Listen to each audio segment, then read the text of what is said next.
Client ஜெஃப்ரினுடைய puberty function எப்படி நடந்துச்சு அப்படின்னு சொல்லிட்டு நம்ம பார்க்கலாம் ஸ்டெப் பை ஸ்டெப். ஸோ அவங்களுடைய மேக்கப் வந்து ரொம்ப சட்டிலாக இருக்கணும் அப்படின்னு சொல்லி அவங்க அம்மா சொல்லியிருந்தாங்க.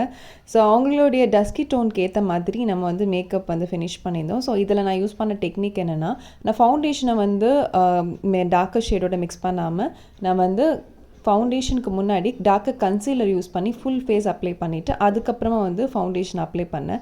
ஸோ இது என்ன ஆகும்னா ரெண்டுமே சேர்ந்து பிளெண்ட் ஆகும். ஸோ அவங்களோட ஹேர் ஸ்டைலுக்கு ஏற்ற மாதிரி ஸோ அவங்களுடைய சேம் ஸ்கின் ஃபினிஷில் நம்ம வந்து மேக்கப் கொடுத்துருந்தோம்.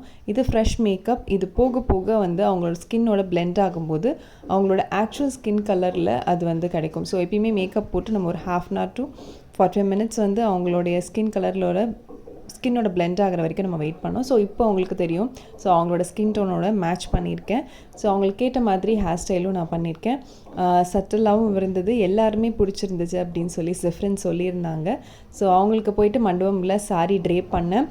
என்னோடய பொண்ணு யாழினியோட கிளாஸ் டீச்சர் வந்து அவங்களோட பொண்ணுக்கு நான் மேக்கப் போட்டிருந்ததை வச்சு அவங்களோட ஃப்ரெண்ட்ஸுக்கெல்லாம் நான் ரெஃபர் பண்ணுறேன் அப்படின்னு எனக்கு சொல்லியிருந்தாங்க. அதே மாதிரி அவங்களோட ஃப்ரெண்ட் சிந்து மேம்க்கு என்னை ரெஃபர் பண்ணாங்க. என்னோடய ஒர்க் பார்த்துட்டு மேமும் எனக்கு புக் பண்ணாங்க. Thank you so much ma'am.